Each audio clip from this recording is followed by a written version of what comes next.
Welcome to the Sydney Property Muppets podcast. My name is Kurt. I'm the real estate agent, and with me forever is Chris Clark, the buyer's agent. Chris, you're a perfect human being. I don't know about that. I'm far, far from it, my friend. That's a weird way to start. Are we getting Jez in for the HR? Jez will need to be contacted again. This is assault, sister. We need to sort this out. Right, what are we talking about this week, my friend? The shoe being on the other foot. Talking about a few. My shoes are disgusting today. Shoe on the other foot? Yep, no problem at all. So, yeah, we thought this would be a good one because you've had an experience recently where basically from a friend, you've kind of become their pseudo buyer's agent. Yep. And I've had a friend where I've kind of become their pseudo sales agent. Yep. Not 100%, so we're not. I definitely don't want to do it. That's not me, and you're not doing it. But so thought I'd talk through mine. So a friend of mine secured a property in auction about 3 weeks ago. Okay, perfect. 4 weeks ago. Can we say suburb?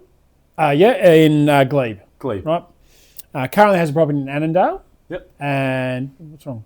No, just smiling. Okay, cool. Keep smiling. Weird. And he currently has an existing property. So he got a really long settlement period, like 4 month settlement period. So the idea being that he will have enough time to sell his property with a normal settlement period that it should all work through pretty nicely. So he got me to prior to him listing the property, he got me to come round, ask, do I need to style it? Should I do any renovation? Should I clean up? How did it feel, Chris? That part wasn't too unnatural, right? Because I get asked with clients all the time, we go through a property, what would we do to this property? What would we do to dress it up if we took it over? So I think that I'm reasonably comfortable. What was then was like, should I do auction? Shouldn't I do auction? Sort of talked about which agents to go for, maybe the style. Yep. He had 2 or 3 in mind, so I wasn't asking recommendation overall, but really, and then during the process has really been engaging me or really having lots of discussions about we're starting to get an offer before auction, but it's really low. And this is during it. This is now so during. This is not thoughts of future questions. This is this is now happening. Yes, this is now happening. So it was prior to him listing. Now it's been listed. It's actually auctioning this weekend, which will be in the past tense. So we'll know. I'll now know a result in a way. But right now I physically don't. So he's then been asking me like, okay, we get offers beforehand. What should we do if they're this level? And it's got to the point with the campaign, I can talk about it freely, is going to auction this weekend, there looks like there's 2 interested parties. Both have kept their cards pretty close to chest about pricing. One has indicated an offer, but quite low ball, and they basically said indicate we're putting in a low offer to try and just test the waters, but have indicated they're not showing their full hand. And so then he's like, without anybody else, if one of these falls over, we've then got nobody for the auction. If we have both, but they're both in, and I've had to sort of coach him through, and I'm sure you do this as well, to say, in a way, don't stress. Auction is an auction. You have your reserve price. Go forward with confidence. You've got at least 2 parties at the moment that are going to be there. Even if both end up going to the auction and are offering low numbers, well, post-auction, you can just list it for sale at the price you then want. And he said there was somebody else who actually came, but it basically said, I don't like auctions, not going to come to auctions. So I was like, well, that person, if it doesn't sell at auction and then you list a price, they may then come forward. Exactly. He was then asking, well, if we do that, should I? He wants 2.7.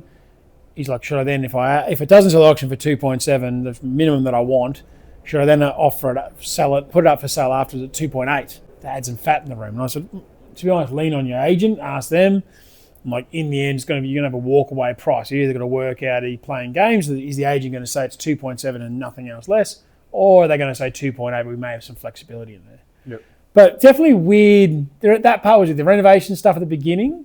Yeah. But this weird point around I'm providing advice. And I'm trying to think what a buyer or what a buyer's agent would want. And then I'm trying to think of the reverse of that. Well, it was then funny because I remember I had a friend they're trying to buy a property, first home buyer, and then they're asking me, and I'm like, I was like, oh, have you thought about this? Have you thought about this? And so I've basically taken over, anytime we're negotiating.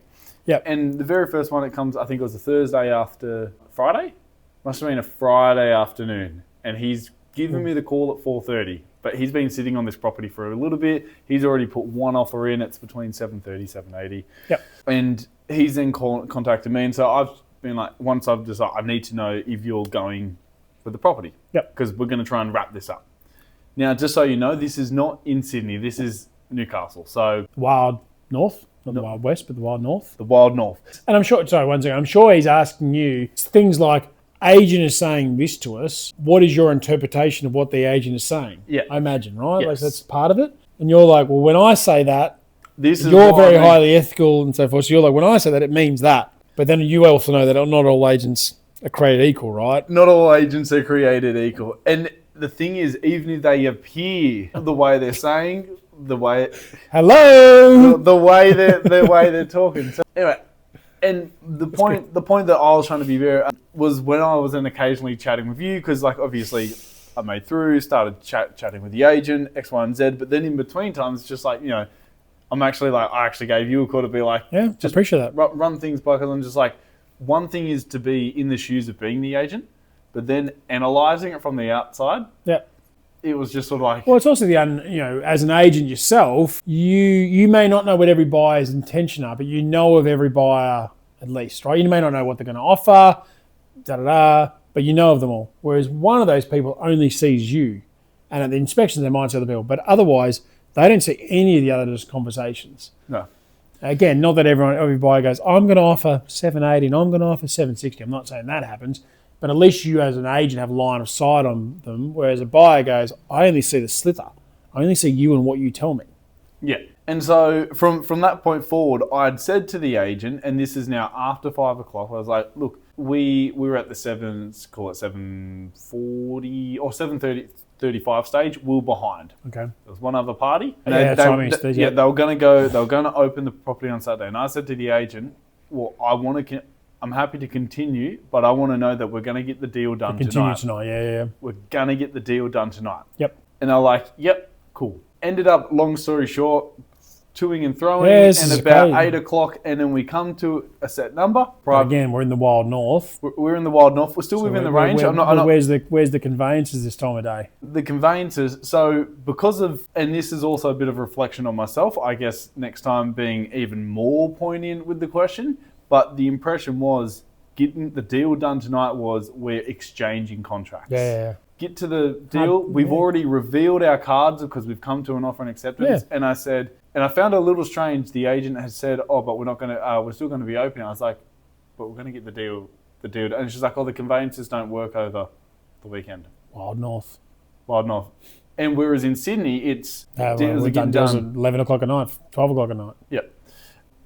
So fast forward, it's like it's an offer and acceptance, but that means absolutely nothing. So I had to coach my friend, my client, through the emotional thing of being like, okay, look, it seems pretty good. The agent has told me they're going to try and push not X, Y, Z, not going to encourage offers. Well, the agent basically said, like, the deal's done, like the contract was signed, but the agent basically said to you, we're done, and then they got an offer. And the deal wasn't done. An offer that was above your range. And they were cash buyer. They didn't need a cooling off. And they rang me on the Saturday after. And it was funny because my boss goes, could see that one coming from a mile away. Yeah. And which hurts. Yeah.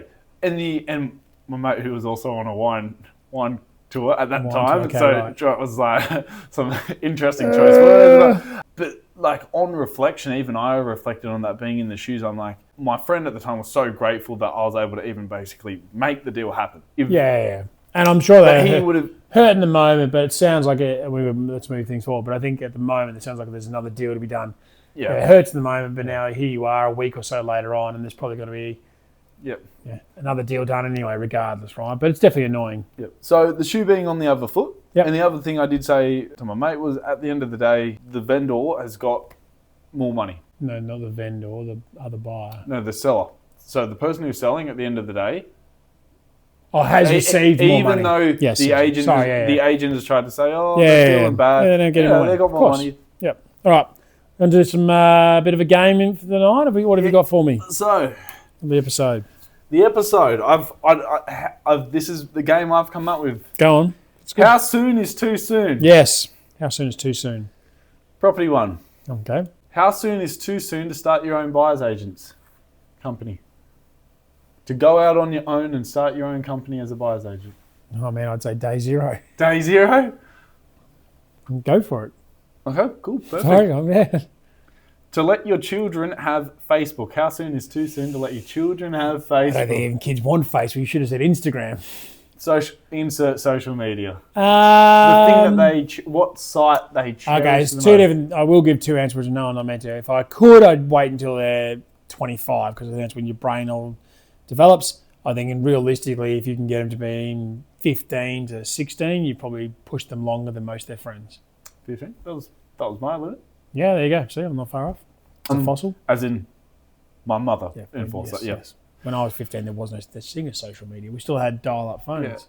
Yeah. Now, third one is to move in with your girlfriend. Well, I would say, I think conservatively, 6 months. 6 months? And that's like conservative. Conservatively? What would you say?